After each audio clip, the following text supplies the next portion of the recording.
All right. Good evening, everyone. Time is now 7 p.m., and this is our regular Town Council meeting scheduled for Monday, August 18th. Please stand for the Pledge of Allegiance.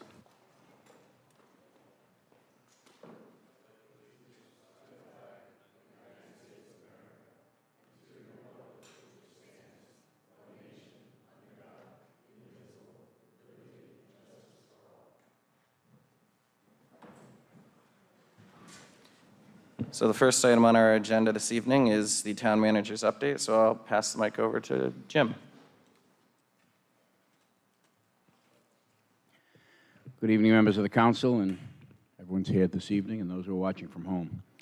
As you know, you should know, there is an outdoor water use ban that's in place right now, and it's been in response to the recent dry conditions and a heavy consumer demand. Also, the watering ban is being enacted to ensure sufficient fire protection so that we have the appropriate pressure to combat any fires that we have. Currently, it stays in place until further notice, and we would appreciate compliance. South County Museum is looking for volunteers. This is a great facility. I've visited it several times, met with the staff that work there and the volunteers that promote the showcase. They've asked us to let folks know that they have a fundraiser for the museum on Saturday, September 13th from 4 to 8, and they're calling it Art in the Barns. A capital project in town, Station 2, the fire station, is moving along well and is on schedule to be completed as planned around Thanksgiving. There's been much talk about the wastewater treatment plant in Scarborough. We've noticed a turnaround. The plant is operating much better now with the processing.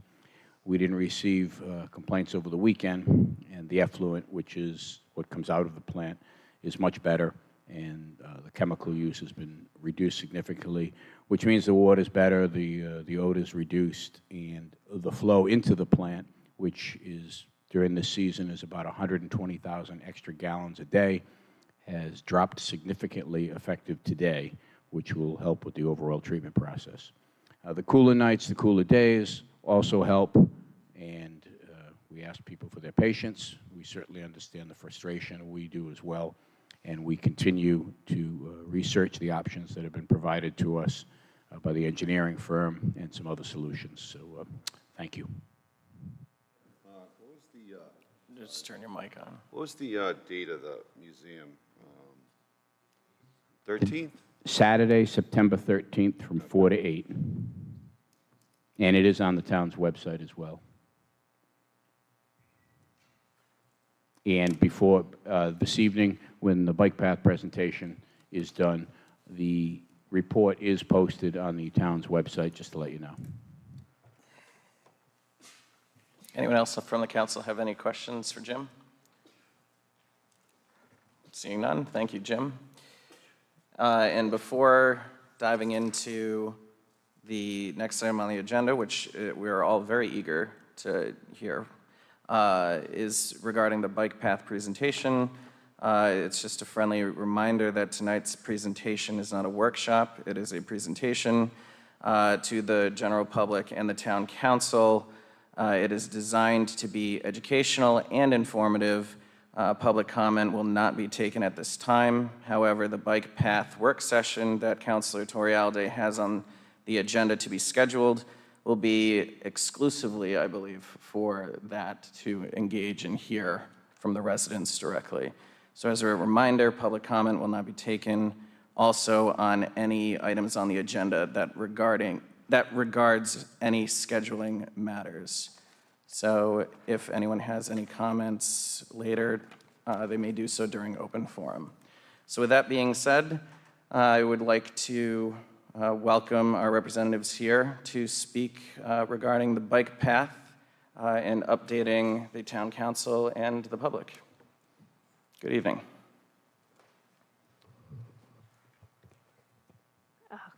Yes, no, loud enough? There we go. Good evening. My name is Molly Titus from Departmental Engineering. With me tonight is John Shevlin from PAR Corporation, and we are here to present options for Section 4B of the Narragansett Bike Path. This segment will begin at the Narragansett Community Center and end at the town beach. Last May, my colleagues from Park Corporation, Beta Corp, and I presented our findings based on the RFP issued by the town of Narragansett. I only bring this up because I know you, council, are a new board, and so the previous presentation went to your predecessors. As part of that study, we were asked to examine a route through Canachet Farms Trails to South County Museum, then to the town beach, along with 3 other on-road routes. These routes were to exclude Wanda, Othmar, and Strathmore Road. We also reviewed any publicly owned town land or parcels within the vicinity to see if there's any connectivity that could be utilized to stay off roads and out of the farm areas. Due to environmental constraints and CRMC requirements, the off-road route, which would have required about 3,000 feet of elevated walkway through wetlands, proved prohibitively expensive, with an estimated cost of $10.25 million. This is all background that comes to the next section. The on-road routes we examined along Kingstown Road, Narragansett Avenue, and Caswell Street each came with their own challenges, including loss of on-street parking or the need for shared bike and travel lanes. Following that meeting last May, Town Council asked us to review an additional on-road route option that includes Strathmore Road. We are here this evening to present the results of that new study.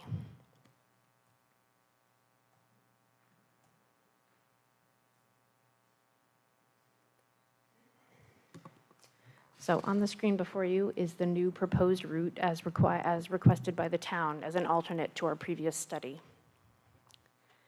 The current proposal begins at Narragansett Community Center and follows the existing roadway through to Sprague Park. From there, the path would enter the park property and become a 12-foot paved bike path. It would run behind the batting cages, continue through the maintained lawn areas, and curve around the wetland associated with Crooked Brook before reaching Strathmore Road, near the intersection with Wanda Street.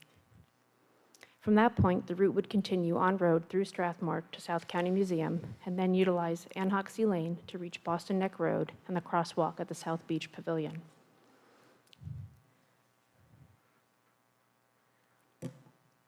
As part of this process, wetland flagging was completed within Sprague Park. The wetland flags are shown on the plan, and the route has been planned around these jurisdictional wetland areas. The town had originally requested a walkover structure located in red on this plan, but with the availability of other viable options, obtaining CRMC approval for that structure would likely have been challenging. Instead, the path has been routed along a narrow strip of upland between the wetland and the sidewalk on Kingstown Road. There is a sewer line and a guy wire in this area, but the path can still be constructed within this corridor. From there, the path would continue through the lawn areas of Sprague Park and terminate on Strathmore Road. The total length of path proposed through the park is about 1,100 feet, and there is about 350 feet of unpaved road between the park and the community center. The cost to pave and stripe the path along this route is approximately $375,000. The on-road portion through Strathmore and over to South County Museum has been studied by Park Corporation. At this time, I'd like to thank the council for the opportunity to present this evening, and I will now turn this over to my colleague, John Shevlin from PAR, who will discuss the on-road portions.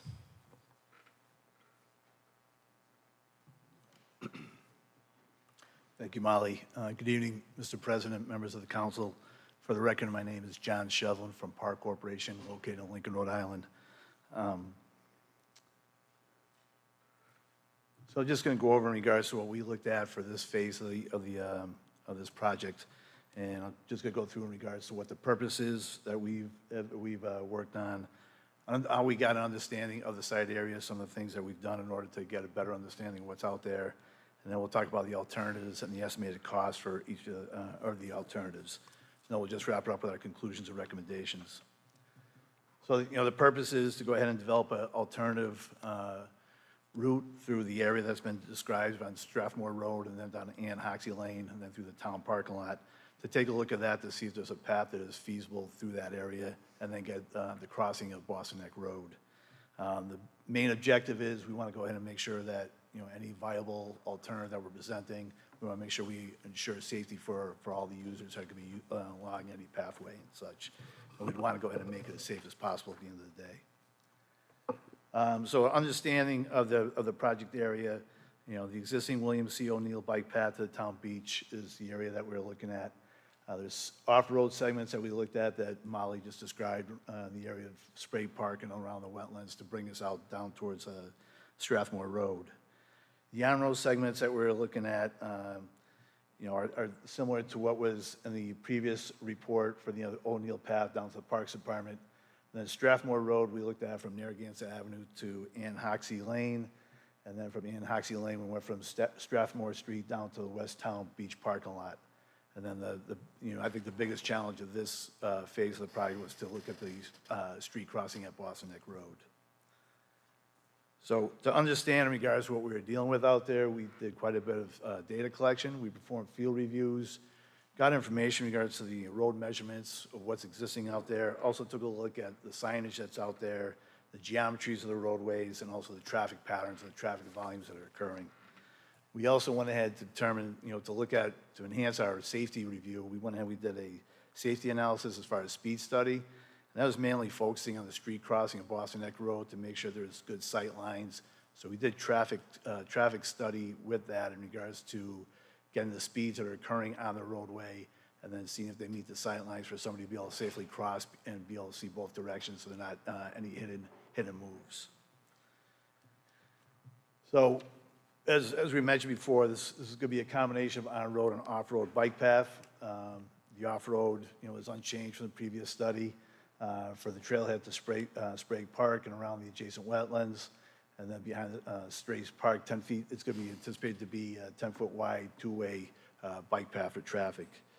The on-road segments, Strathmore Road, you know, we looked at that, we looked at the widths, and some of the, you know, recommendations that we'd have if it was to go along this route is that there should be some wayfinding signage that gets installed in place to help with any users knowing where they're going to. And Hoxie Lane, we feel I believe it's all town-owned property, but if there is an easement that needs for access or for maintenance, that will be looked at, determine whether it's going to be needed. We anticipate this being a paved area. It's not paved from the museum down to Boston Neck Road, so we anticipate that being a paved route in that area. We have 20 feet wide and ensure that any ambulance that may need access is going to be able to use that, and it does provide two-way traffic at times. So we want to make sure it's wide enough for the bikes and also for any emergency services. We also want you also go ahead and determine in regards to whether that could be narrowed down or not based on any permitting issues and such like that. But we're recommending 20 feet wide. And again, along that road, wayfinding signage in order to go ahead and show you where the route's going and where your directions that you're heading will be also provided. Once you get off the Ann Hoxie Lane, you're going to get to the West Town Beach parking lot. Again, you have access through there. That's a path that could either be worked on as far as going straight through the parking lot, or you may want to go ahead and bring it around the outside of the parking lot, depending on usage. So that'll be determined in regards to once it gets to final design. And then the big challenge, as I mentioned before, is the Boston Neck Road crossing. Boston Neck Road, I think everybody knows what the existing cross-section is. You do have two lanes southbound, you have one lane northbound, then you have an area that's blacked off for the shoulder in that area. I'm just bringing that up because one of the solutions that we have is to go ahead and modify some of that a little bit for one of the alternatives. So the speed study was done for this area, determine the sight lines. One thing that we'll say is that all the streets that we went ahead, we did speed studies for. The posted speeds were 25 miles an hour, but the speeds surprisingly were about that speed. There wasn't anybody that really went well above that speed. Overall, as far as the whole study done, they all maintained, say, worst case, like 28 to 30 miles an hour. So the speeds are relatively low. Based on that, the sight lines, that's a tangent roadway, straight profile, so you've got great sight lines up and down the road in order to cross the roadway. You also have the median area in there that you could go ahead and you can have a refuge area in regards to crossing the roadway as well. In addition, we recommend using the existing crossing down near the South Pavilion and then modifying that. And we looked at a few things. The first alternative was to go ahead and have a road diet southbound, so similar to what you have northbound, reducing that down to one lane just to have a better definition in regards to what the traffic flow is. And we also looked at other alternatives as far as putting in some kind of mechanism for controlling that traffic signal better. So we have here a rectangular rapid flashing beacon. This could be installed whether you do the road diet or not do the road diet. We would recommend going ahead and doing the road diet and eliminating the amount of lanes. Or if not, the rectangular rapid flashing beacon, the pedestrian hybrid beacon can also be put in place, which is what we're showing here, which is more of a signal that goes across the roadway. It operates with a red, a yellow, and flashing times in order to go ahead and make it safer. Gives the motorists, it'll be on a mass arm so motorists can see it as they're approaching, and it's probably the most safest alternative to put in there. We went ahead and just took a look in regards to this route, in regards to some of the cost. We anticipate as far as Strathmore Road and the signage, then Ann Hoxie Way, paving that and putting some signage in the ballpark of about $400,000. Then we gave you a menu of options for the Boston Neck Road crossing. Signing and striping for all will be required, and then there'll be different alternatives for the single upgrades, and we gave you the total cost for the alternative 1 and 2. So we figured, depending on what alternative anybody goes with, if you go with the solutions, it could be run between $410,000 to $575,000, $576,000. And so, like I said, just our recommendations is to have a fully paved path from the trailhead around Sprague Park to Strathmore Road putting the wayfinding signage in, and Hoxie putting a 20-foot paved width in that area. Obviously, we'll need to get environmental permits to go ahead and pave that area. And then the West Town Beach parking area, do the improvements that we talked about, either through the parking lot or around the perimeter. And then the Boston Neck Road crossing, we identify where we think the crossing should be at the existing crosswalk, and then go ahead and take a look at reducing the lanes on Boston Neck Road and putting in some form of pedestrian safety signal. And then with that, anything you do on that road, because it's a state road, we'd have to go to the Department of Transportation, get a physical alteration permit for that. So that would be part of the process. With that, I'll leave it open for any questions from the council. Well, first of all, thank you so much for being here this evening, and to the previous council for recommending this as an alternative to look into. I think, we're united in this vision that we would like to see this get done. And to see the amount of detail, I think was very impressive, and it seems very well researched, data-driven, and I think you've really laid out the foundations for making this decision possible, so I appreciate that. So with that, I'm going to open it up to the town council to see if anyone has any questions. Hello, sir. How you doing? Thanks. Very good, thanks. So on Strathmore Street, do you have with you how wide Strathmore Street is? The width of the street itself? Yeah, I believe in the report I want to say it areas. Typically it was like 28 feet, I believe. And then my second question would be, what would be the proposed width of the bike path itself? Well, on Strathmore Street, it would be an on-road path, so it'd be only either marks in the pavement as far as bike usage. Yeah. And maybe some wayfinding signs to identify it, but it won't be a separate path. There won't be any added construction. The roadway is going to stay the way it is. So it'll be an on-road path. It's a low-volume roadway, low speed. Obviously, it's through a residential neighborhood, so it is a low-volume roadway, but. All right, so it's 28 feet Yeah, wide. actually, it's 25 feet. is what I 25? would- Typical width, yeah. Yeah, and then, so basically, there wouldn't be any lines, it would just be arrows, or the bike Yeah, signal, it'd be the symbols? bike- Yeah, it'd be the bike symbol with like, the arrowhead, like you see on some of the roads where it's a shared roadway. So Yep. they're put every, few 500 feet or so, or more, depending on the area. And then how do people know which way to go? Like, Because are they on both right-hand sides? side, you'll have the bike imprint, and then there'll be an arrow pointing in the direction to go to the path, and the opposite side. So you'd be, heading towards the Hoxie, you'd be on the right-hand side. You always travel on the right side of the road, depending on the Oh, direction.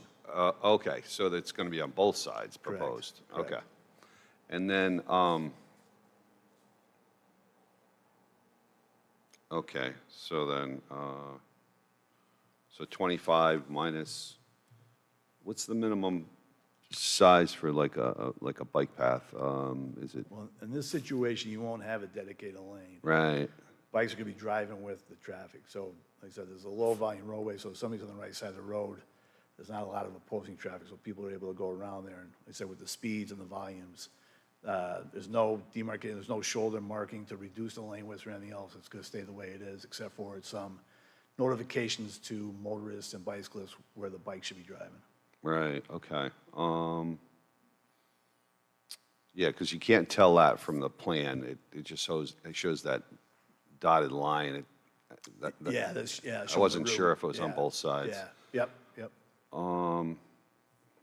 Okay, so my second question would be, and I'm not sure if you're prepared for this question or not, but option 3 was the, like, instead of going,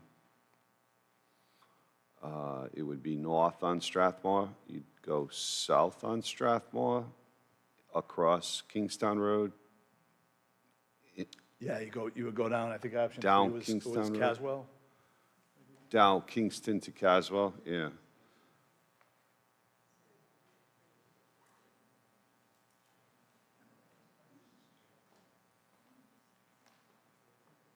If you don't have everything, I'm just, You know, I do have that. Okay. I just want to make sure I'm talking about the right one, because there was the 3 different options. I so. think it's option 3.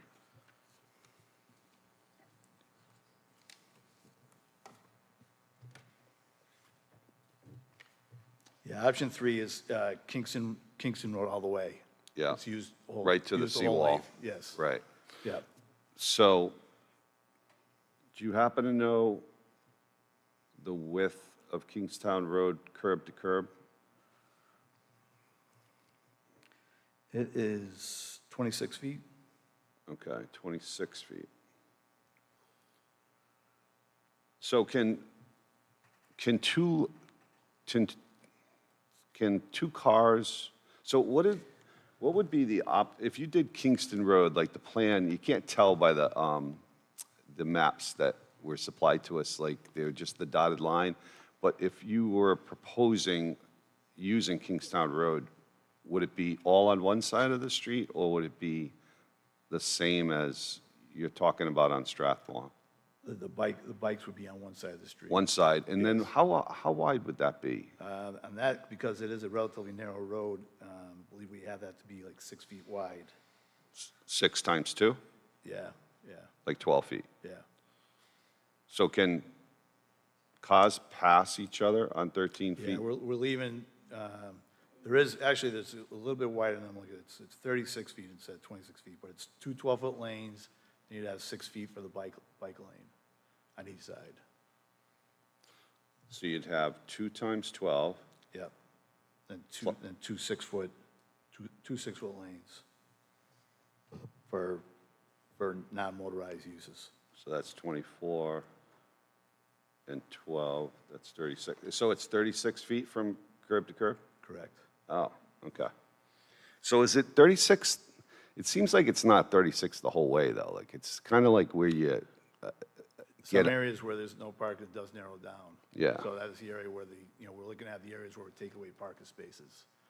And that would lose, if we went that route, it would lose 34 parking spaces down there. Yeah, so that's if you passed Caswell, right? Correct, correct. So I don't see any parking spaces between Kingstown Road, the intersection where the Indian is, in Caswell. It seems like it's no parking both sides of the street, right? That's correct. Yeah. So you're saying you would have 2 travel lanes. So can you possibly have 10-foot travel lanes for cars? You can, right? I mean, You could get on 10 feet, yeah. yeah. So you could do 20 feet. And then you could have some kind of safety, like bumper strip. Yeah, there'd be a barrier put in Yeah. place, just in order to go ahead and divide the pathway to the roadway. Yeah. So, So you it's- could go to 10 feet, but a lot of times depend on the volumes. And I Yeah. think the volumes would be a little bit higher, so I don't think you want to go lower than 11 feet. Yeah. Just because of volume of traffic at times. Yeah, I've been driving down that street a lot in the last few weeks, and it just doesn't seem to get a lot of traffic. Do you have a traffic study for that street? Do you actually? We analyzed the intersections in the area. Yeah. We did get traffic counts at the major intersections when we did Yeah. the first study. Yeah. So did you look at any other options, like when you come at the end of, when you come to the intersection of Caswell? Did you look at, like, what do you do there? Like, or did you just think to Down go by straight? Memorial Square, down that area? Yeah, yeah. Yeah, I mean, we look to go ahead and to get down to the waterfront, we look to go through more Memorial Square when you went down Caswell. And that's where it gets busy, So it's and that's another- where the yeah, parking yeah. spots are, and that Exactly. gets crowded. Exactly. That's all the questions I had right now. I just want to go over those measurements again, though. So it's 36 feet at the widest part, right? Yes. Is that you? And then is there a measurement for maybe at the beginning of that little stretch? Is it I seems think like, when you're heading up towards the beginning of the trail, the connection up that end. Yeah. That's where it's the widest. Then when you get down near Memorial Square, that's where the narrowest is. oh, really? Yeah. Oh, okay. Okay. That's all I have right now. Thank you. Does anyone else on the council have any questions or comments? Thank you for all the work that went into this, as well as the presentation tonight. A couple of questions for you. Would you happen to know the length of the bike path that would be on Strathmore on pre-existing roads versus newly paved locations? I don't know if we have the measurement for that total.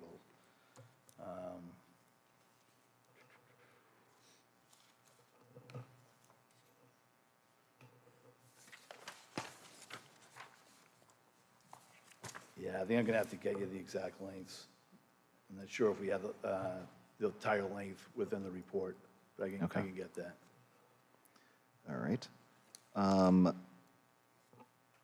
I mean, kind of following up on that, is there an example within the state of a similar length bike path that, winds through a residential neighborhood with parts both on pre-existing roads and newly paved locations?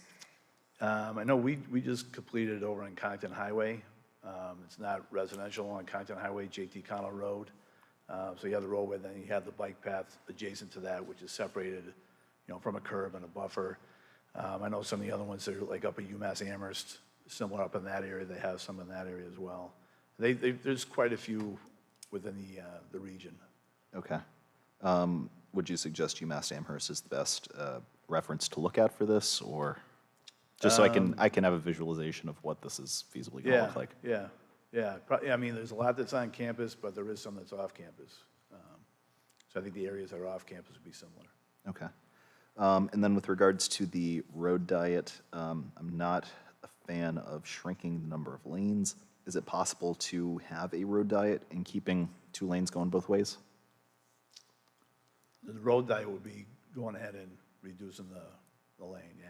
And we're trying to do that in order to go ahead and enhance the experience for the bicyclists or the walkers that are across the street, so they have less conflicts that they have to worry about. It's existing in the northbound, so we thought southbound would be something that could be incorporated. Have a transition area that starts, several hundred feet back and get down to one lane where the crossing is, just to keep it, more uniform, I guess. Gotcha. Okay. No further questions. Thank you. Thank you. Any other questions from the members of the town council or comments? Oh, so somebody just put that option 3 up there. Sorry, can I? No, yeah, go ahead. I'm going to save my comments for last, so. So that says 26. Yeah, I believe it's a typo, because when you look at the lanes, there are 2 12s, so that's 24, then there's 6 feet on each side for the bikes. All right, So I so, think that 26 should be at 36. okay, that's a Yeah. big deal. That's what big. was confusing me before. I said, it can't be 36, where you got the 2 lanes there, they're 12 feet, so. Right. Right, and then there's 2 parking lanes too. Right. Yeah. Right. So is there any requirement that there has to be some kind of like, like down where a curb is, there's a line that's like 1 foot off the curb or 2 feet off the curb sometimes. You can't park a car there. Is there a requirement for that anywhere? Like, For parking? well, no, not for parking, but for, why are those there? Sometimes they are and sometimes they're not As far as there. the shoulder lines? Yeah, like, It's based on traffic volumes. Sometimes it's based on the geometry of the roadway. If you have a curve, it gives you a guideline on the outside in order where you're going, so it gives you more visibility. so you don't, If there's a roadway, yeah. so you don't hit the curb, Yeah, probably, right? yeah. Yeah. But you could just have it there without that line, right? So you could, Yeah, what you would do if you had it in that area and you had the path on one of the sides, the buffer area, you would have that striped where the barrier is put in place, whether it's the flagged areas that they put in the pavement just to kind of separate between the two, but you want to have a buffer between the travel lane and that, so you would want to go ahead and put a stripe there to delineate the areas where the bike path is versus the vehicles. so the minimum you could do is 10, you think, for safety? right? Minimum is 10. You could, You could do 11. you say. could do 11, but, depending on the volumes, usually you go down, lower based on the volumes, and usually it's like 400 vehicles per day that they would go ahead and reduce it, which I think you would exceed that. That's why I'm thinking maybe 11. So 10 to 11. And then a bike path that was one path going both ways. I think the Wakefield bike path is 12 feet, right? Is that about right? Yeah, 12 feet? typically the bike paths, when they're two-way travel, they do go down to 10 feet, but one of the first projects I worked on was the East Bay Bike Path, and that was 10 feet, and we found out, that was the first one in the state, and we found out afterwards it just wasn't wide enough for the amount of users and the types of users. Right. Rollerbladers, carriages, bicyclists, walkers, so standard has been more or less trying to get 12 feet. Yeah, so it seems like if you did 11, 11, and 11, you'd have 3 feet left over. Yeah. And that's at the widest spot, Right, right? right. Yeah. Is there anything that says that you can't end the bike path at Caswell? Like, is there anything that you've seen? I know the goal is always to get it to the beach somehow. Is there something that you know of that would stop that? Because alternative 3 ended at the seawall, so Right. that wasn't the beach. And that was one of the the negatives of alternative 3 is that the goal was to get people to the beach Yeah. area. So, Yeah. I mean, you can end the bike path somewhere and not sign it, and then people are on their own. But I think the objective is to try to go ahead and get them safely across the road in order to get access to the waterfront. Yeah, yeah. All right, yeah, that's all I have to say, I guess. Anyone else on the council have any questions or comments on this? I just want to follow up with something Councilor Durkin said. If you ended what I think he was trying to get to is if you ended it at Caswell, do we still have the right to the grant money from the state? That I'm not sure of. I'm not sure of that. That I'm not sure of, yeah. We have to check on that. Anyone else have comments or questions? Okay. I just to go back, I do believe that, they do give out grants in those circumstances. I mean, I don't think it's written that you have to get it, to a certain point. I think it's just a viable path. I think they would go ahead and give assistance, but I don't believe they're gonna, go ahead and say we're not giving out any money if you're just ending at this point or that point. So I think, like I said, I think the overall goal is to try to get it used for all users and try to get you to a certain point, not just leave you hanging at a roadway and then be like, okay, what do we do now? Type of deal. So, thank you to the council for their comments and questions. I just have a few myself. And it's more so just as a guidance to the council as we go into a work session at a later time here. I know we haven't voted on that time yet. Just to keep in mind the vision that you want to have for the final stage of this bike path. There's 4 really great options presented here with their pros and cons. There's a reason why the previous town council wanted to look into the alternative options, was because they had different visions for themselves as well. So my recommendation and encouragement would be for the council to have some conversations with the public, the residents in that immediate area, previous council members, to get their take on it as we continue to work through these options. And it is a personal promise of mine that it is my desire to hopefully get this decided by the end of this calendar year, so we can finally put this to bed. I think a lot of research has been done on this, and we want to make sure that we're asking the right questions. For me, I have an open mind on this, and first and foremost, I think about the impact of our residents as well as public safety when it comes to using each of these options and alternative options. So I don't know if you can clearly articulate here. I think you've done a tremendous job with the recommendations that you've provided, as well as outlining what signage, what costs would be entailed. But would you mind just giving a soundbite on which of these 4 options you would professionally consider to be the safest option? I mean, the safest, I would say, is Strathmore.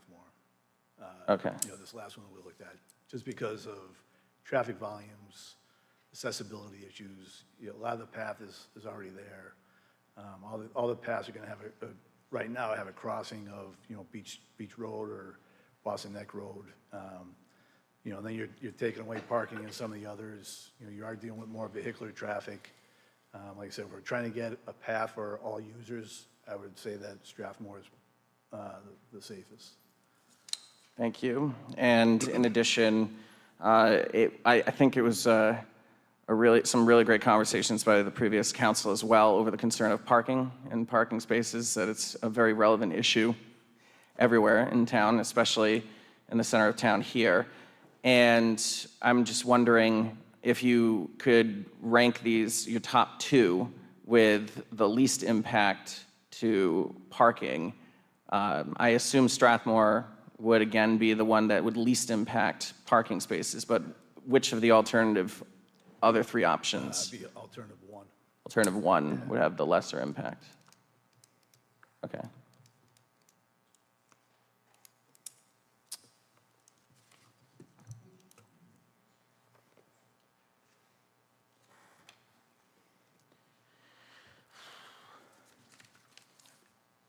And it's just a general reminder for myself as well as the council that I plan on getting out and seeing these different proposed routes firsthand, walking the routes as well as talking to residences and businesses in the area. Obviously, again, there's pros and cons for each of these alternative options.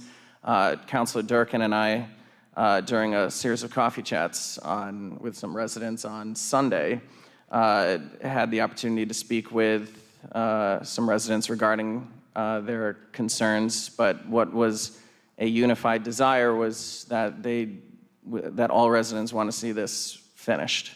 And we too come with that promise and same desire. We don't want to lose money. Just as another reminder, I believe we have $3 million left. And it's use it or lose it, I believe. And there is a time limit on this, so we have to make this decision. And that's just a friendly reminder to all that we have a really great bike path here that brings a tremendous recreational service to our town. I think this is also a great way to celebrate our town as well. And the route that this council decides to go to finish this, I think will, in that same spirit, be another way in which we can celebrate this town as well. I do remain committed as well to making sure that this path does attain access to the ocean, to the beach. I don't know if there's like a consideration if it was to go down one of these routes, to go down a different street, if this council was to say, instead of ending at this road, could you take a left here and end it on this road? Would that be a whole nother research proposal? I'm just wondering, because we do want to make sure with time. It would be a little work. in order Okay. to do that, yeah. So, I got one more question. yep, I think Counselor Durkin has one more question, and then we can close on this. Yeah, so if I didn't ask this, I'd feel bad not asking it, so I'm going to ask. You said earlier that number one would be the next least safest, or That was, I think, the impact. is that the way to say it? Yeah. Yeah. So, what if you did go down Kingstown Road and you ended it at Caswell? Would you say that number would be different if you didn't have to continue it through, like past Trio and the post office to, through Memorial Square, I guess, right? Yeah, I think that, I guess it depends on the intent of what you want the path to be. Right, If you want to go ahead and have it, our connection point was to get to the beach. right. So that's how we looked at it in regards to getting us from point A to point B. Yeah. So. Yeah. That's fair. Yeah. I'm all set. Any other questions, comments? All right, again, thank you so much for being here this evening, and just as a reminder for anyone who may have come in late, that public comment won't be taken at this time, as this is informative for the council and the general public about the different options, particularly alternative option 4 that was presented here. There is an item on the agenda that is a scheduling item. We do not take public comment for scheduling items, but that will be a great opportunity for the public to present their feedback on each of those paths at that time. So thank you so much for being here.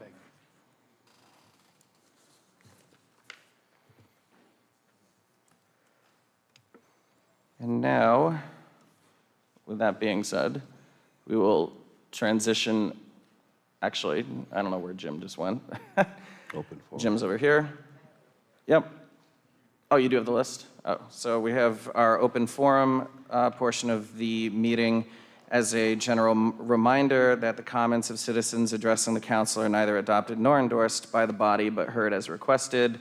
Public comment will not be taken on matters involving open litigation. And when you come up to speak, please state your name and address. Speak only on topics not on the meeting agenda. And please limit your time to 3 minutes and be orderly and respectful. So with that, we will start with whoever signed. First one who signed is Anita Langer.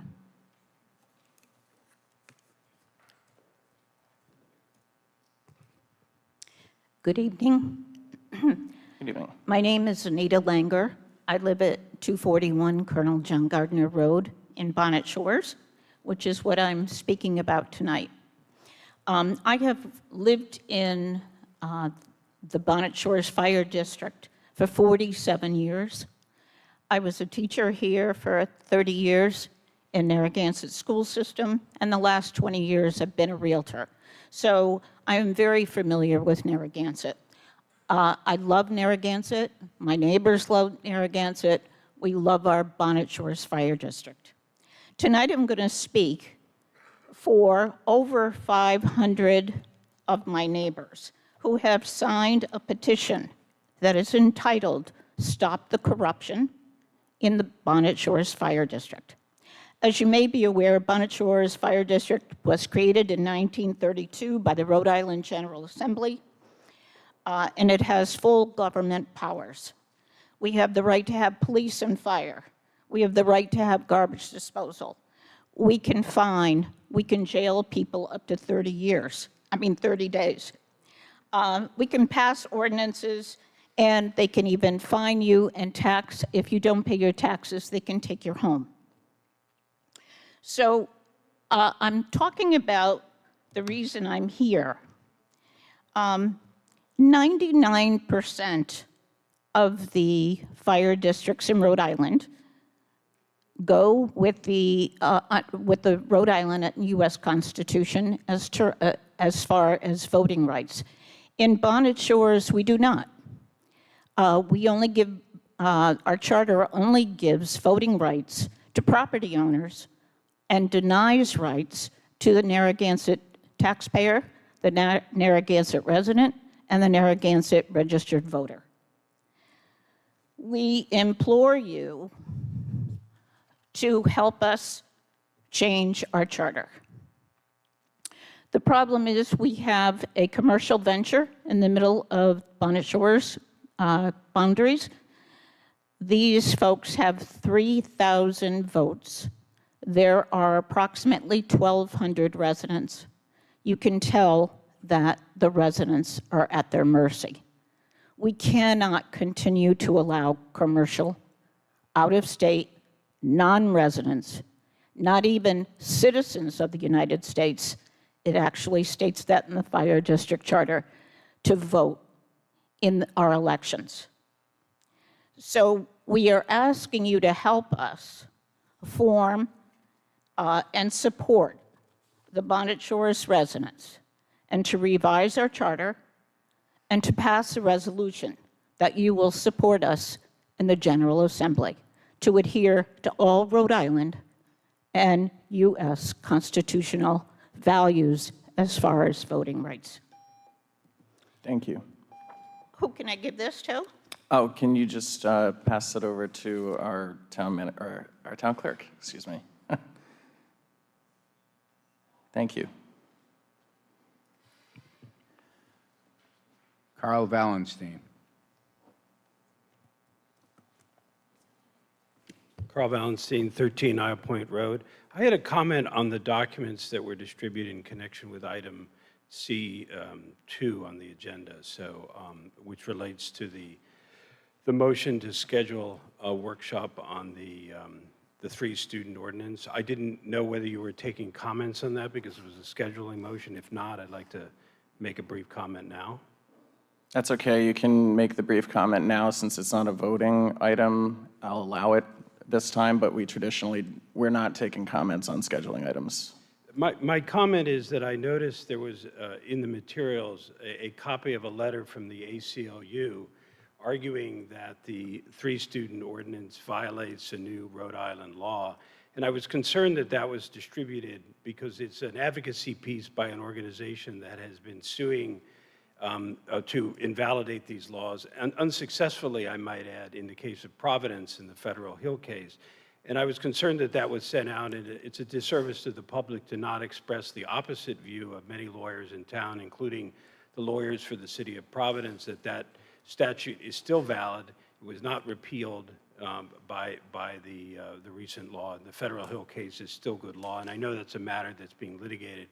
And I think it's just important when you do have this public forum that both sides are represented, because I think the 3-student ordinance is an important tool to limit the strain on the infrastructure in this town. And since Providence is standing by it, I'm not sure why this town's council shouldn't as well. And so I just ask you to provide a more balanced view on the issue of legality and not create the impression in the public that it's illegal by distributing an advocacy piece from an opponent without expressing the other side. Thank you. Appreciate it. Thank you. And I'll be happy to, I muted myself. I'll be happy to comment on that when we get to that agenda item.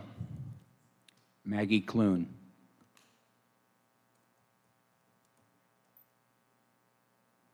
Is there a Maggie present? Maybe. No, she No? stopped in early. Okay. She spoke to me before. Maybe that was all she wanted. John Hanley.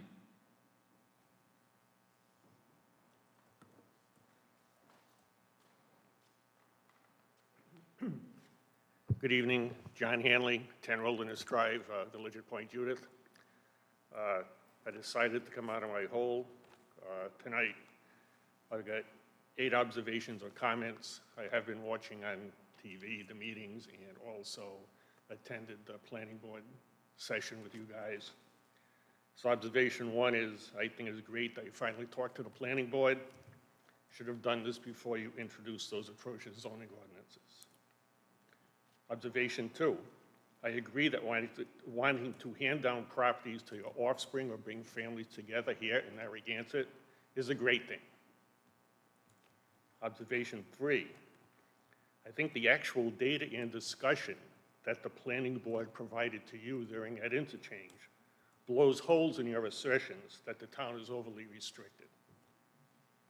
Observation 4, I believe one of you is both uninformed and misinformed, yet still introduced ordinance changes that would dramatically alter the direction of the town. Observation 5, I believe that one of you just wants to sell out to the state and kiss their butt to get financial benefits. I believe you should be representing the residents of this town instead. Observation 6, I believe that one of you wants to use state mandates as a vehicle to feather his own nest. Comment 7, at the planning board session, there was reference made to the lack of enforcement of town ordinances, to which everyone on both sides of the aisle giggled at, even me. But in retrospect, that's a disgrace. You took an oath of office to support the town ordinances, something you have abdicated on regarding the 3-student ordinance, and therefore I applaud the current lawsuit.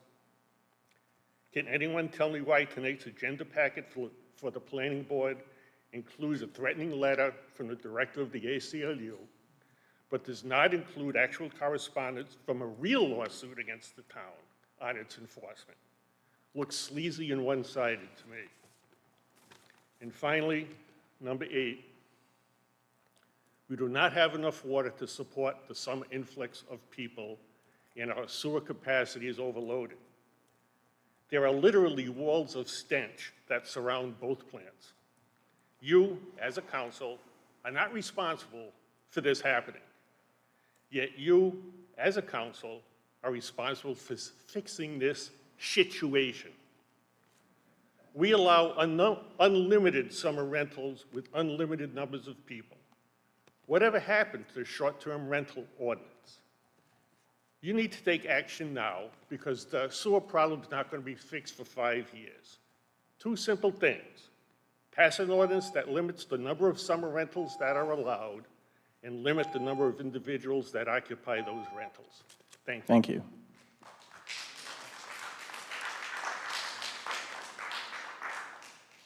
Kyle Sahanowitz.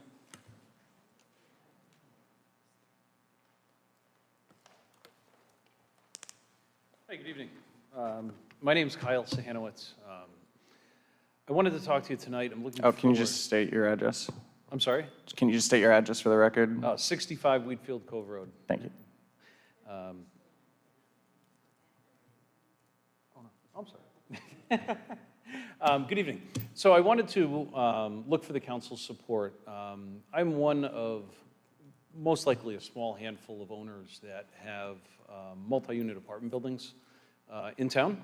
I own 5 Continental Street right here in the pier, and it's an 18-unit apartment building. And for the last 7 or 8 years, since I've owned it, we've catered to year-round residents that work in Narragansett and South Kingstown in the local area, that live here, that shop here.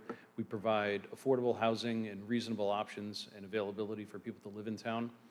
And we find it a little distraught in the sense that we pay a commercial tax rate, which is about 35% higher than the residential tax rate. And for that, we're actually really less of a burden than other, short-term rentals, other single-family homes, and things of that nature.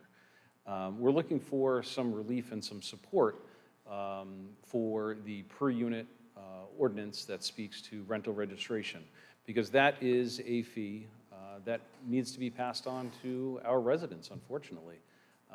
We haven't done it in the past, but we're getting to the point where that's something that we need to consider. At the commercial tax rate, I feel as though, we're paying our fair share, to the town. We're being a good steward to affordable housing in the community. We're catering towards people that live in the community. Most of our residents have lived there for 4, 5, 6, even 10 years. We have very limited turnover. Our residents like living here, and we try to provide nice, clean, and safe housing. But this is a burden that the town has placed upon us, and I think we happen to fall into a small group of property owners in this situation, since there are very few multi-unit buildings that exceed the commercial tax rate, so. And furthermore, I've got to bring it up, and I've debated whether or not to mention something. I'm honestly a little disappointed, Alex, in the sense that I've tried to reach out to you since July 2nd with 7 or 8 emails, only heard back once on July 2nd. I've even called you once. I've yet to receive a phone call. I voted for you. I still support, your thoughts and your beliefs here. I'm a business owner. My parents are school teachers. We've always, prided ourselves on accountability and accessibility, and that's something that I look and I ask, in return from you personally. So thank you for your time. Thank you. Paul Niebuhr.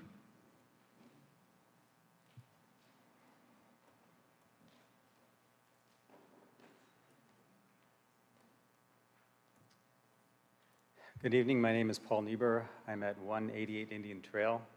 And first, I want to thank the council for their service. I know it's very time-consuming and quite often quite stressful and thankless.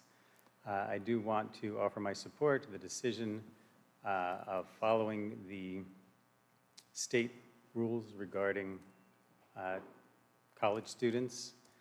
I think it's important that Narragansett and the surrounding towns support the needs of URI. And I think one of the unintended consequences might be with the 3-student rule is it's going to create pressure that more housing is going to turn over. Allowing 4 students or the number of students per bedroom as the state law requires reduces the number of households that have to, or that would support the same number of students if we did maintain the 3-student rule. Thank you very much. Thank you.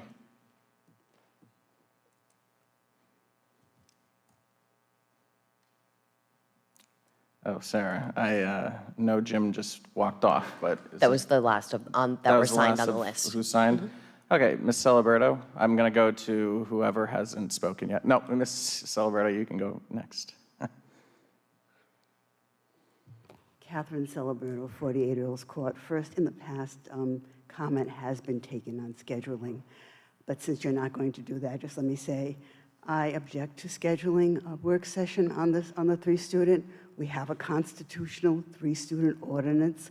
It just needs to be enforced. As far as the owner of Continental Arms, I have repeatedly advocated that people who have multi-unit buildings and rent annually should not have to pay a per-unit rental registration fee. And believe it or not, Southwinds,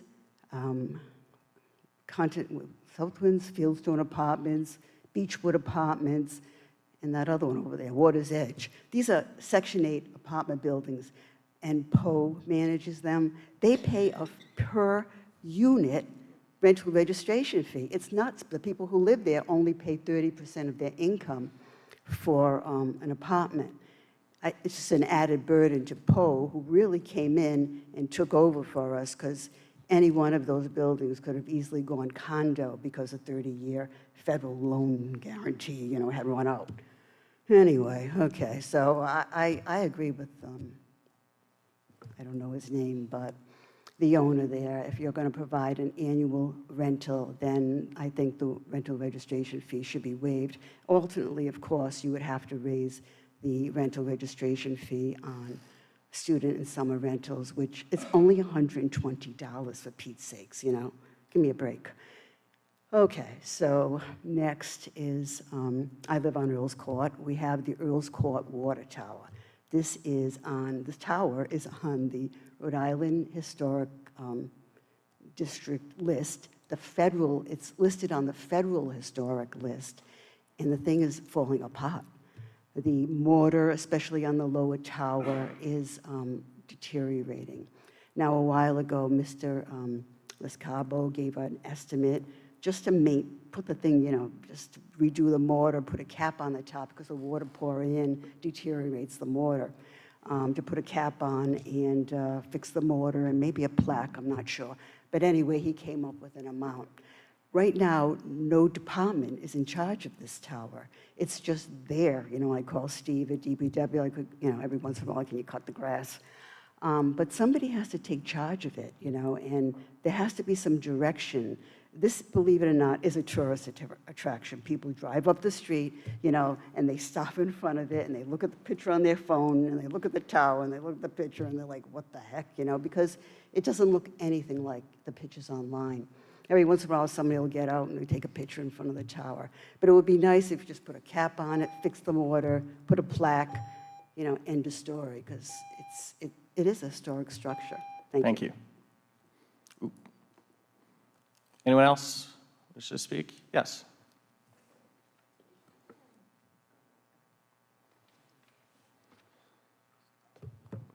Hi, Michelle Catronio, 20 Southwest Road, Narragansett, Rhode Island.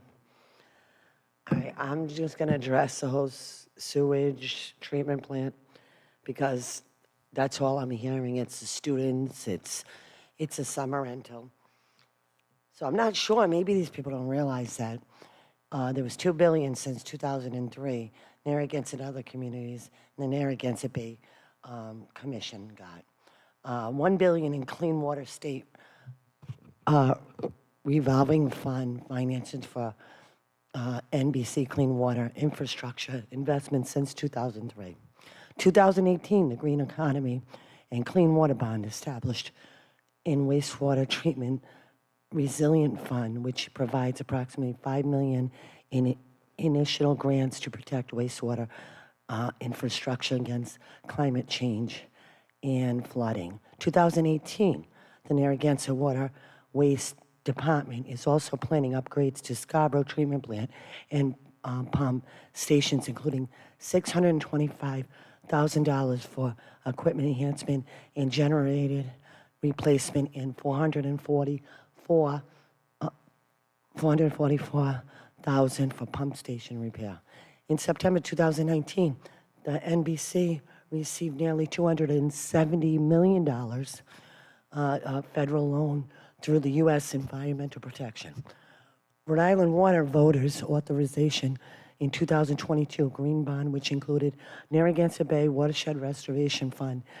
This fund has awarded $3,375,733 in grants and a round of grants in August 2024, awarding $3,176,918 to various projects. The town of Narragansett specifically received $516,000 loan from the Rhode Island Infrastructure Bank in June 2023 for site improvement at Scarborough wastewater treatment facility to protect it from coastal erosion. In the past year, 2024 to 2025, the Infrastructure Bank issued $41.6 million bond and $100 million bond to finance the NBC Combination Sewer Overflow, CSO, Phase 3 project. It is important to note that many of these funding sources are aimed at larger regional projects managed by Narragansett Bay Commission, rather than just solely Narragansett treatment plants. But Narragansett has received a lot of money. So the thing is, I just keep hearing about how horrible, this has been going on for decades. I've heard this 20 years, how horrible the septic system is. Thank you. I don't know if it's oh, I'm sorry. Sorry, we have to Thanks. limit I it just to wanted 3 to point that minutes. out. Appreciate it, thank you. Anyone else? Yes.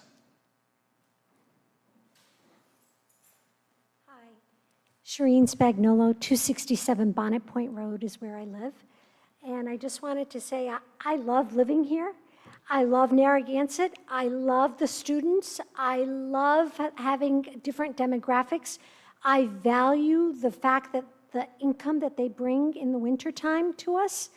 And I don't think our town could maintain the reduced tax rate that it does without having an influx of different people that come in throughout the 9 months that the beach is dormant. I also believe that the emblem that stands above the council means something to me. Hope and equality. And I believe that if we could just learn to love one another, as the Bible says, we could get along so much better. I don't think there's a need for divisive behavior. I think there's a need for open communication and enforcement of noise ordinances and poor behavior modification. And if we just did that as a community and reached out with an olive branch to one another, our town would be in a better place. So thanks for all you do. I love living here. I'm always going to live here. Thank you. Anyone else? Seeing none. Moving on to consent agenda. And again, just as a reminder, to the specific questions or comments that were brought up this evening about agenda item C2, I will speak to when I get to that item. So is there a motion to approve consent agenda items B1, B2, B3, and B4? Motion to approve B1 through B4. Second. Discussion? Anyone from, nope. All those in favor? Aye. Any opposed? Motion passes 5-0. Thank you. Next, on to the town council scheduling items. Is there a motion to schedule a work session regarding the completion of the bike path? Motion to schedule. And I will second the motion. Discussion? Whoops, hold on. Okay. So, Councilor Torialde, this was an item I believe you put on the agenda in the spirit of the presentation this evening. Would you like to give a soundbite on this? Sure. Just kind of, as you said, weren't taking comment on the presentation tonight, so this will be a good opportunity for residents of Strathmore and those in the local area to come out, state your opinion on the completion of the bike path, whether we go with options 1 or 4.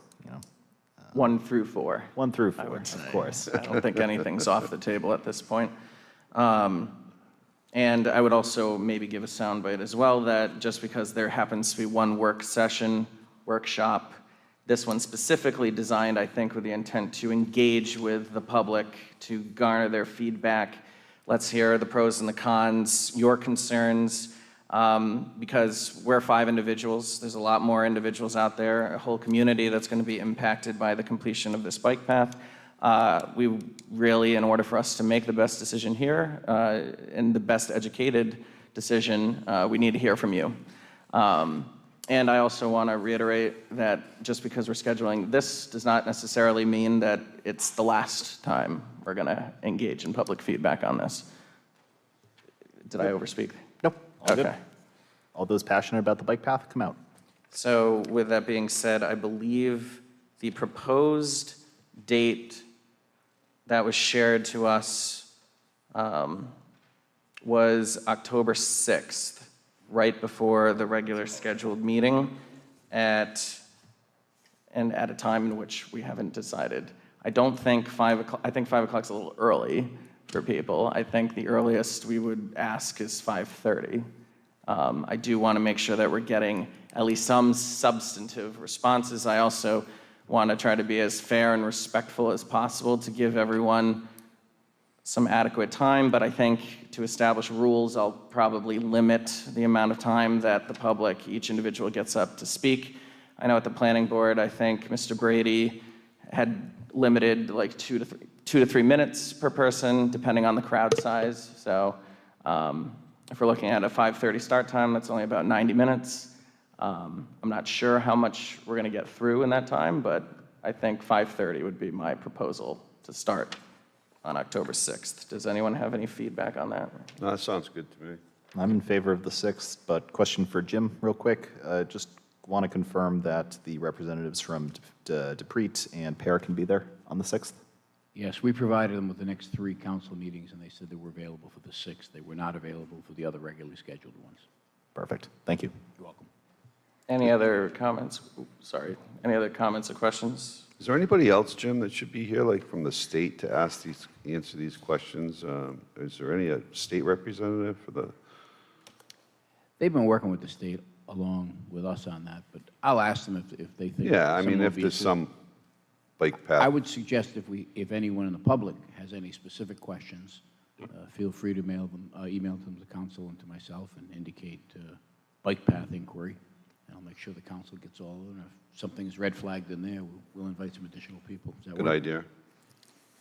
So I would also propose, just throwing it out there, that possibly we can put together some type of an ad hoc committee so that we could have a representative from each of the areas, and, you know, maybe somebody from the planning board to just look at the different options and maybe also at that point make a recommendation at the workshop or whatever. I don't know, just thinking that might be a way to do it so that we have a voice from all areas represented. Just throwing it out there. So I guess my question for Mr. Craven here is in regards to the ethics behind ad hoc committees. Is this something that we need to establish at, say, the next town council meeting as to who we would designate as members of that ad hoc committee? I guess I appreciate this vision. I'm just trying to figure out how to organize that ethically with the different interests in town. I did make a recommendation for each individual council member to do their own research and visit local businesses, residents in town, but I also love this idea that Councilor Vignali has presented, so I'm just wondering what your recommendation is. You'd have to put it on an agenda in order to be able to vote on, even if it was just categories, someone from this district, someone from that board, whatever, so that then they could be appointed by the town manager, or if you choose, by the council, but you would have to make it known publicly that you were creating this board and put it on an agenda. Okay. Thank you for that feedback. So until then, my recommendation would be for each council member to do their own individual research. If it is the desire to put it on at a future town council meeting to create the ad hoc committee, we can do so. I think I appreciate that recommendation as in the spirit of transparency. Great recommendation, though. So we have on the proposed time to schedule this work session for the bike path on October 6th at 5:30 p.m. Any additional questions or comments from the council? All those in favor? Aye. Aye. Any opposed? Motion passes 5-0. Thank you. Second, is there a motion to schedule a work session between the town council and the planning board to review the ordinance 7.23 regarding student-occupied dwellings in a R10, R10A, or R20 zone? So moved. Second. Discussion.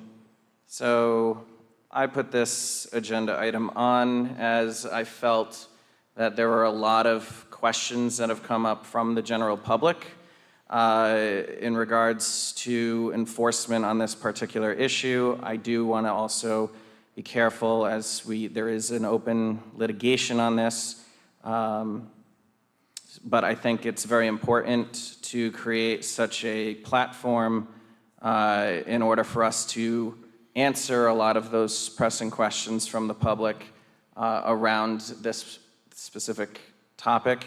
This, again, has been heavily vetted, and I appreciate all of the councils that have looked at this over time. And, you know, again, I have my own opinion on this that will be shared at that time. Again, this is just a scheduling item, but I think it's very important for the public to hear the town council's individual opinions on this particular ordinance, as well as the opportunity to see us engage with and interact with the planning board. This is strictly informational and educational for us as well as the public as well. Some of the questions that have come up saying, you know, regarding enforcement and, you know, different court cases in the past, there's the inclusion of the ACLU letter. I included the letter from the ACLU because I have a particular question related to that, but I by no means am going to restrict the public from the opportunity to speak. There's going to be, at least if anything does get proposed after this conversation, there'll be still the traditional public hearings, planning board meetings for opportunity for public comment. There may even be an additional work session scheduled after this work session with the expectation to gain public feedback. But again, this is just strictly to have a conversation with our planning board, to allow us to ask questions, to work through some of the questions and concerns that we had. This was also in response to some of the members of the planning board themselves have reached out to the town council, asking us individual questions. Ethically, we are not able to respond through email. So again, this is a great opportunity for us to be able to have that conversation in a public forum. So with that being said, we did reach out to the planning board just one second.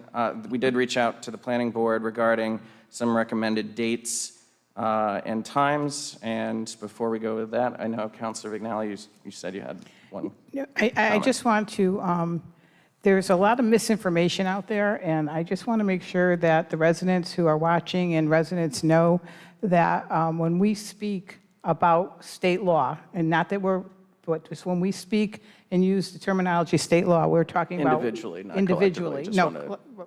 Individually. Yep. It is 1 per bedroom up to 5. I think there's a total misrepresentation of when I speak about state law, or when any one of us use the terminology state law, that it means 1 per bedroom up to 5. And I just think the residents need to know that, so they understand when they're talking about state law, that's what it means. Thank you. And just as a point of clarity, the town council, through recommendation and review with the planning board, has already voted on, and that's already codified in our ordinances, that we already have 1 per bedroom up to 5. So that's not even something that's going to be on the topic of conversation at this time, since that's already behind us. Now, this one would be specifically to address any questions or comments that we have heard from the general public, as well as from the planning board themselves have reached out to us asking questions. So we'll be able to engage in that dialogue and have the general public witness to that. That's wonderful, great. Thank you. So the 2 recommended dates shared were September 3rd and September 8th. The preferred date, as well as my preferred date, is Monday, September 8th. So that way it doesn't immediately follow a regular session meeting, or a regular scheduled meeting, on September 2nd. I also can't be here on September 3rd, but I'd also be interested in your guys' feedback if neither of these dates work for you guys. I just know I definitely can't be here on September 3rd. I think Councilor Torialde mentioned that he may have a conflict on the 8th. Yeah, that's right. The 3rd would be my preferred date. Okay. But if the bulk of the bodies here, be it the planning board as well as the town council, can make it on Monday the 8th, then absolutely make it that date. So you definitely can't make it the 8th, and I definitely can't make it the 3rd. I'm not saying definitely. I would have to take a look. Okay. And just as a point of record, you are able to come late if it's something that, like the start time didn't work or something.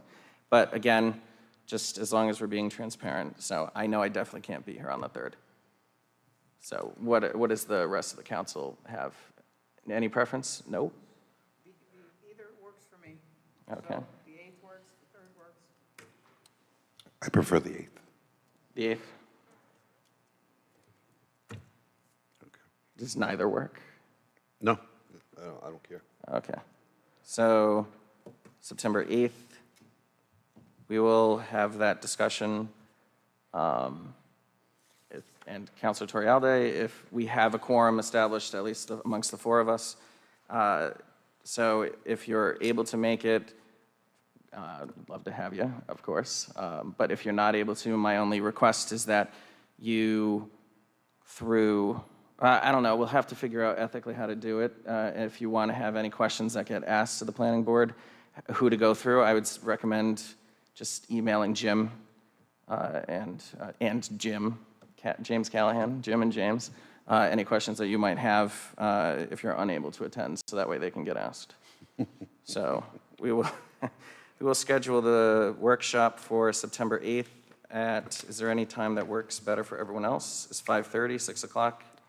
Which one? do you guys 5:30. prefer? 5:30. 5:30? So we'll schedule the workshop for 5:30 on September 8th. Any additional comments or questions? All those in favor? Aye. Aye. Any opposed? Aye. Motion passes 5-0. Thank you. On to the fire department. Is there a motion to approve the contract with Computer Square, Inc. for the fire department's new records management software system, RMS subscription in the amount of $20,400? Motion to approve? Second? Moved by Counselor Durkin, seconded by Counselor Torialde. Discussion. Any questions or comments from the council? Anyone from the public? Seeing none. All those in favor? Aye. Aye. Any opposed? Motion passes 5-0. On to the police department. Is there a motion to approve the purchase of one used vehicle from Flood Ford Lincoln in the amount of $33,394.50? So moved. Second. Discussion. So I just had a general question, and I'm not even sure who to ask this question to. Is this one vehicle that we're looking to have purchased, was this budgeted for already? It's been budgeted for, and we have 2 vehicles that are beyond repair. Okay. And this is like brand new? No, it's used. This is used. Oh, used, excuse me, it's in the description. Thank you. That's unusual, Jim, right? It is, we're getting creative. We're getting creative. That's good. I think that's a great thing. Jim, when do we take vehicles out of commission? Is it based on miles hit or age or? It depends what their usage is, but at some point they become unserviceable. You just, like the frames or the engines blow, and depending upon how old they are when that happens. Sometimes Yeah. they happen younger than older, like us. It just happens. I think especially too, the older that they get, the more expensive that they get to maintain, right? Like to have Usually. serviced. Like us. They have an excellent, they do have an excellent service protocol at DPW. They're on top of it. They keep our vehicles on the road as long as possible, as long as they're safe. It's one of the most, one of the nicest things I heard when I talked to Steve about, because I learned this the hard way with vehicles, and we paint the bottom of ours with a chemical now, and, they can last forever, really, because what ruins the number of vehicles Northeast- around here is just the salt air, And the number of northeasters going through we all know there's a lot of brine on the roads at times when the water comes over, and vehicles have to get through them. They're emergency vehicles, so Yeah. they clean them all up again. Even though they're treated underneath, they go back and they get cleaned up again at DPW Yeah, after. every year, yeah. Any other questions or comments from the council? Anyone from the public? Yes, Ms. Alberto.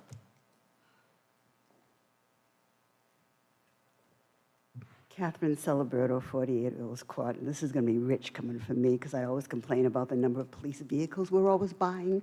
They put them on the agenda in increments, so it looks like it only costs $35,000, then it goes to another $20,000. But anyway, I digress.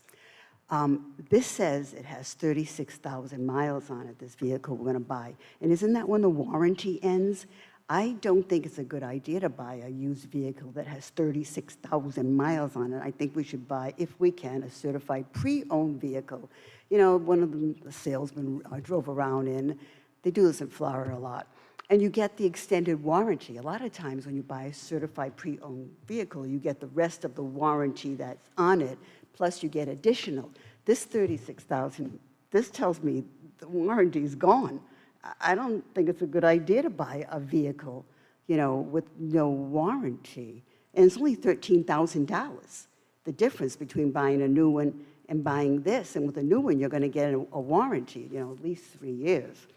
So I just don't think this is a good idea. And this is, like I said, Rich coming from me, who's always complaining about the cost of police vehicles. Thank you.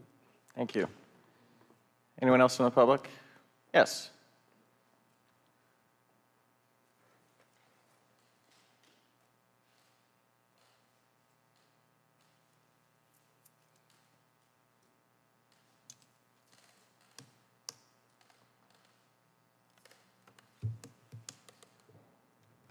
Hi, Paul Hermenzi, 200 Clark Road, Narragansett. Jim, why was the quote redacted, so many things on it?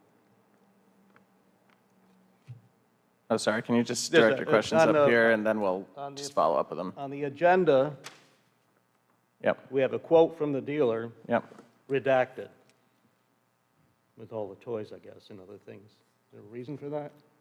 Is that the end of your question? I just Well, want to there's make many more. Yeah, hold on. If we could just get through all of your questions, if that's all right Okay. with you, Mr. Tierney, and then after you've had your opportunity to speak, I'll allow Mr. Tierney to respond. I just Because want I to went keep down it. and looked at the car, Mhm. and it's, of course, got all the bells and whistles and heated seats and all that, and I questioned the need for all of that. And then I went down to the police station, and I counted all the SUVs in the back. There was 13 of them, and one was going out to drive on patrol. So we have an awful lot of police vehicles.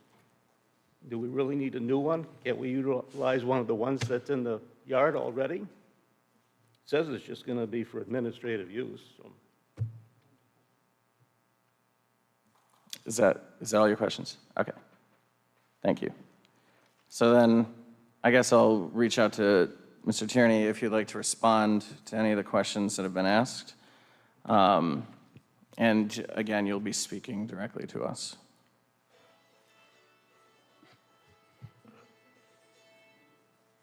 Like I said, the vehicle that is purchased is a used vehicle, just as the two dead vehicles are that were used and beyond repair at a significant savings.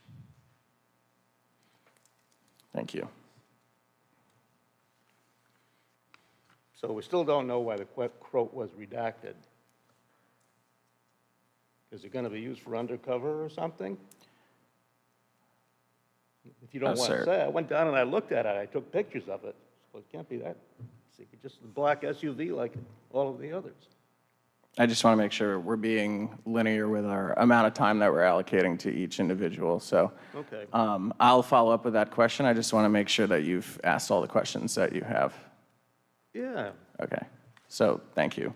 So Mr. Tierney, I think there's a couple of questions that were brought up here. One about the redaction of the information here. Is there any particular reason for that? Is it security? You know, for the sake of transparency, I think it's a good question. Yes. Yes, and I've spoken to the solicitor, and he'd be glad to speak on that further, but yes. Okay. And then secondly, regarding the question of the warranty, I think it's an interesting question as well. Do we have protection of a used vehicle once it's purchased? Our mechanics are fully trained at servicing this vehicle at a significant savings over a dealership, and I do not believe it's under warranty anymore. Thank you. Yep, go ahead. Yeah. I was just wondering about that. Do police cars get warranties just like you get for a regular car? Yes, for certain parts, yes. Really? Yeah. They don't take into consideration the I police? haven't read it Yeah, what's you never covered. asked, probably. No, you never read it cover to cover what might be. Yeah, right. Okay. Anyone else from the public have any questions or comments? Anyone from the council? All those in favor? Aye. Aye. Any opposed? Nay. Motion passes 4-1. Thank you. On to Parks and Recreation. Is there a motion to waive the current policy and authorize the use of the miscellaneous repair and construction services contract with George Sherman Sand and Gravel Company, Inc., to remove and rebuild a section of the seawall along the south end of the south lot at Narragansett Town Beach in the amount of $137,230? So moved. Discussion. Anyone from the council have questions, comments on this? Yeah, just a quick question. Whereabouts is this? Is this at the curvature of the wall, or where's the positioning? You know the cement in the south end lot, the cement wall that props up? It's like almost like the curbing of the asphalt parking lot onto the beach. Chain link fence goes along it? Correct. Okay. And that's separated during the storm. Okay. And the reason it's before you is, although our portion is less than the 50 that's required by ordinance, still the total value of the contract is $173,000. The rest of it is funded through the grant. Okay. Thank you. I do appreciate that question as well. I did have a similar question during the creation of this agenda about the location of this, and I do hear a lot about the questions and concerns of the cost of sand and how it gets washed out and has to get replaced every year, and then this particular area, I was wondering where it was, because my question was this in the area that was more of a responsibility for the state or to kind of chip in, or was this all town? And this is actually, it is all town in this general area. So appreciate the question. So anyone from the council have any other comments or questions? I'm good. Anyone from the public? Yes, Ms. Alberto. Start sending emails. Catherine Celebrato, 48 Earls Court. I just want to draw your attention to the fact that there's $300,000 worth of contracts on this agenda that you are waiving putting out to bid. Any contract over $10,000 is supposed to be put out to bid. And you really should only be waiving that if it's an emergency situation where something has to get fixed right away. I oppose doing this. I don't oppose any particular one of these, but I feel that if you're supposed to be, that's our rule. If a contract over $10,000 has to be put out to bid, and you're waiving $300,000 worth of contracts here. So I just want, like I said, draw your attention to this for the future. You're all new, and you really got to think about, is it something that needs to be done immediately? Could you put it out to bid and give other people a chance to bid on these projects or not? The other thing is, I wish we would put the contracts out amount certain, because every contract comes back, except ABCOR, with cost changeovers. What do they call those things? Change something or other. Anyway, they come back, it's going to cost more than $127,000. It's going to cost another $10,000. It's going to cost another $20,000. And this is why I always say, put contracts out for amounts certain. Something to think about for the future. Thank you. Thank you. So, Anyone else from the public have any questions or comments? Okay, yes. So it says here that this is a grant, that they'll pay 75% and the town is responsible for 25%. Is there a time frame on this grant? Well, it's been approved to repair it. I'd have to check, but we're going to move forward with it as soon as we can. And the funding is coming from the Beach Enterprise. Yeah, that's what I... Storm Reserve, not from the general fund. Right, thank you. You're welcome. Anyone else have any questions or comments? Seeing none, all those in favor? Aye. Aye. Any opposed? Motion passes 5-0. Next, on to a motion, is there a motion to waive the current policy and authorize the use of the general construction services contract with ABCOR Restoration Company, Inc. to remove and replace the main event floor and entrance foyer at the Narragansett Community Center in the amount of $67,640? So moved. Second. Discussion. Anyone have any questions or comments on this item? Just a comment.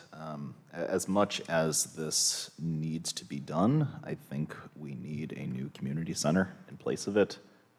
The building's old. The drop ceilings are kind of moldy if you're in there for an extended period of time. So I think this is a temporary stopgap solution, but I think long-term we need a new community center. Anyone else from the council have any comments or questions? How big is the community center, Jim? Is it, I don't Is have it the square 10 is it footage. I do not have 10,000? the square footage in front of me, Jim. you know, I can imagine you don't. I don't know why I asked that. It's pretty, but The maybe. accordion divider is 40 feet in length. The what's that? His accordion The divider accordion is hole 40 feet. divider Oh, is yeah. 40 feet in length. Yeah, so it's probably, yeah. Well, anyway, that's, I do agree that, that building is used a lot for elderly and stuff, and, I mean, it's been there for as long as I've been around, and I don't know, maybe we could do something with it, and maybe we should think that way. Just, it's a good idea, so. But we got to do this, right? Because I think that floor's in tough shape. It is, Yeah. and it has been budgeted and was approved in the budget for, Yeah. just for that purpose, and it was presented during the work sessions. Yeah. Anyone else? I do have just a quick comment, a question actually, regarding the whole waiver process here on this particular item. Is this something that we would put out to bid, this particular item, or does this warrant the emergency response? Just along the lines of comments that Ms. Celeberto made in the past. It's not an emergency response. The Council for General Contracting Services awards it to ABCOR, and then they come before the council for projects that exceed $50,000 again. But Okay. the council, they've been doing it, councils have been doing it for years. They approach someone for General Contracting Services. Okay, thank you. And I too agree that I don't necessarily know what the timeline of a new community center looks like. I think that's a really great capital project idea to float out there for the next budget season if it's not already in our budget. But I too agree that there's tremendous opportunity there. Our seniors love to use that facility as well. It hosts many events, including Eagle Scout recognition. Canachet Farms uses it for meetings. So I think if this is coming to us with a request to improve maintenance and accessibility, I think we should support it. So, again, anyone from the public have any questions or comments on this? Seeing none, all those in favor? Aye. Aye. Any opposed? Motion passes 5-0. On to Public Works. Is there a motion to waive the current policy and authorize the use of the miscellaneous repair and construction services contract with George Sherman Sand and Gravel Company, Inc. to replace 710 feet of 12-inch corrugated metal pipe and replace with 12-inch ADS plastic pipe on Exeter Boulevard in the amount of $78,500. So moved. Second. Discussion. Anyone have any questions or comments on this item? Anyone from the public? Seeing none, all those in favor? Aye. Aye. Any opposed? Motion passes 5-0. On to item G2. Is there a motion to approve the contract extension for unleaded gasoline to .145 increment over OPD oil price daily and diesel fuel .145 over OPD with Santa Buckley Energy for a one-year period ending August 31st, 2026. Motion to approve. Second. Discussion. Anyone have any questions or comments? Anyone from the public? Seeing none, all those in favor? Aye. Any opposed? Motion passes 5-0. On to the town clerk. Is there, item H1, is there a motion to appoint an individual to the Conservation Commission Tree Board for a term set to expire on April 30th, 2028? Motion to appoint. Second. Discussion. Any nominees? Or do we have one? I think we only had one. I just need to pull up the name. Unless somebody has it in front of them. Jason Barnes. Jason Barnes, thank you. Any particular reason? Or just? I'm not appointing him. You asked for a name, and that's the name on Oh. the. Sorry. I thought we had, Is there only one? wasn't there multiple? There was only one? I think there was only one.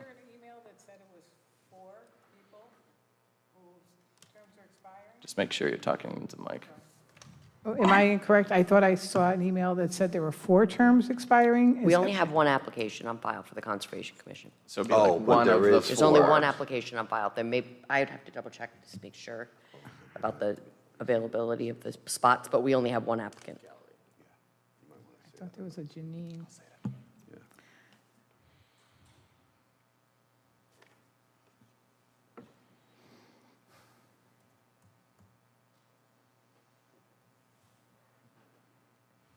Yeah. That's the only application that I have that I'm showing. I may have been looking at the wrong commission. Okay. No problem. And just as a quick question, point of clarity, if there are, you said 4 individuals expiring, am I correct that one individual would get replaced? I assume whoever it was, the earliest, whoever's term expired first, would get replaced, and the remaining 3 would continue to serve until replaced? That is correct. So this particular position is to replace Brian Grieve, Okay. who no longer lives in Narragansett, so resigned. Yep. Thank you. Then I'll make the nomination for Mr. Barnes. Second. Any other nominees? Or questions or comments? Nope. Let me just say that per his resume, he's an educator. He seems to be passionate about outdoors. He applied for the land trust as well, so I think this is a great second. Excellent. I agree. So it's not just appointing one particular individual, it's a very qualified individual, is what you're Yes. saying. Anyone from the public have any comments? Yes, Ms. Celebrato. Catherine Celebrato, 48 Earls Court. I just want to say that people don't even know how many boards and commissions there are. You're going to have to find a way, and I know it's publicized, to put it out there that we have these boards and commissions, and we're looking for people, and maybe like we have 4, spots expiring, and we need somebody. All you have to do is like trees or something, and you can probably be on this board. People are intimidated. They don't want to be on boards. They think that maybe they don't understand what it's all about. But you really have to get the message out. Every once in a while, I'll do that. I'll say, hey, there's a vacancy coming up on this board. You don't have to be an expert in the area. It can be a learn-as-you-go thing. But you really have to start encouraging people to apply. Thank you. Thank you. I think that's some really great feedback, and I don't mean to interrupt. Do you have a comment? No, but we were talking about putting something on the new website regarding the town council, like a little action page or something. I think it would be again, this is it's wishful thinking. I know that the town's already done a tremendous job at improving communication since I even first was elected to the school committee a little while back. So I recognize that there's been significant improvement. I also recognize opportunity. I look at other cities and towns around the state. They got sound bites from different council members. There's different blurbs, different resources that are highlighted on their main page. So again, just a wishful thinking opportunity for the future. To look at creative ways in which we can better inform the public. I actually think that maybe it would be an interesting idea if we had a committee job fair sort of thing, where we invite the public to come in and learn about the different committees, boards, and commissions that we have, what it is that we do, for the sake of transparency and celebration of the work that goes on in town. So that way people don't have to be afraid to approach or get involved, that it is a really great community, really great service opportunity for the town. But I think that's just one additional way in which we can get the information out there and be more approachable. So, anyone else from the council? Can I just say, I just Sure. want to, just in defense of the town, and we have done several pushes for for these committees already in the last 7, 8 months, and they have been pretty strong pushes as well. So I just want to say thank you for all those pushes, because I know you've worked hard at it. Yep, and I echo that same sentiment as well. I do know that it's challenging to get the information out there, and to get people to want to get involved. You know, we need to make it a little bit more exciting to show that this really is a great opportunity for service, that you don't have to run. You know, you can be appointed to these different boards and commissions. During Councilor Durkin's and my coffee chat, there was at least 2 individuals that came forth representing Galilee Advisory Committee and other committees that have open positions. So this, while we're discussing this particular open position, there are several other open positions on different boards in town. So I recommend strongly that people go onto our website and see what's available and see if anything interests you. Please feel free to reach out to us with any questions or comments. And I won't talk about anything additional that was discussed so as to not violate any ethics. I just want to make one point of clarity too, that we definitely do need many applications for several boards that we have, but one qualifying item is that you need to be a registered voter. Oh, thank you. So that we do have several applications that we can't appoint to a board because they aren't currently a registered voter. They may only live here 10 months of the year. They want to be involved, but unfortunately, the way our charter reads currently, they cannot. So. Thank you for that. So we have Jason Barnes to be appointed to the Conservation Commission Tree Board for a term set to expire on April 30th, 2028. All those in favor? Aye. Aye. Any opposed? Motion passes 5-0. Lastly, is there a motion, as H2, is there a motion to approve a victualler license and a holiday license for Shelley's Eatery LLC DBA Shelley's Italian Bistro at 1014 Boston Neck Road, Narragansett, Rhode Island, subject to state and local regulations? So moved. Second. Discussion. Any questions or comments? I'm just really excited to have another restaurant. Are they open tonight? Any other questions or comments? Anyone from the public? Seeing none, all those in favor? Aye. Aye. Any opposed? Motion passes 5-0. Next, is there a motion to retire to executive session in accordance with RIGL 42-46-4 and 42-46-5A to discuss and act on litigation or reasonably anticipated litigation in regards to Purdue Pharma LP et al. 19-23649 SHL. So moved. Second.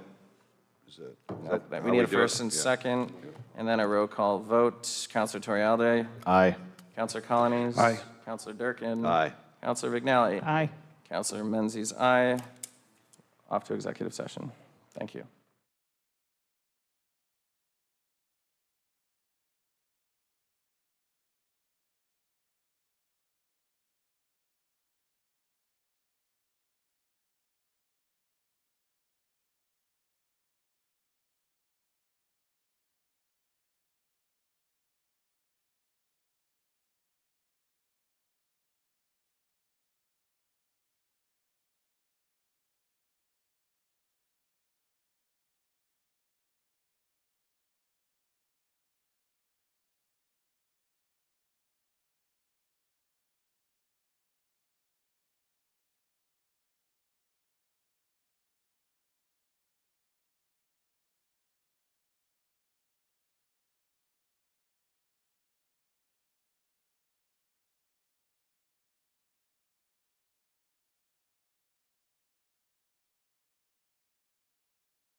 There we go.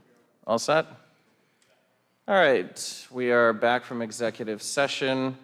There were 2 votes cast this evening. I recused myself from both votes, and Sarah, our town clerk, presented me with the votes that were taken, and I will read them as they were voted upon. On the motion to seal the minutes, the motion passed 4-0 with 1 abstention, recusal being myself. And on the motion to exit and reconvene into open session, the vote was also approved 4-0 with 1 abstention, recusal being myself as well.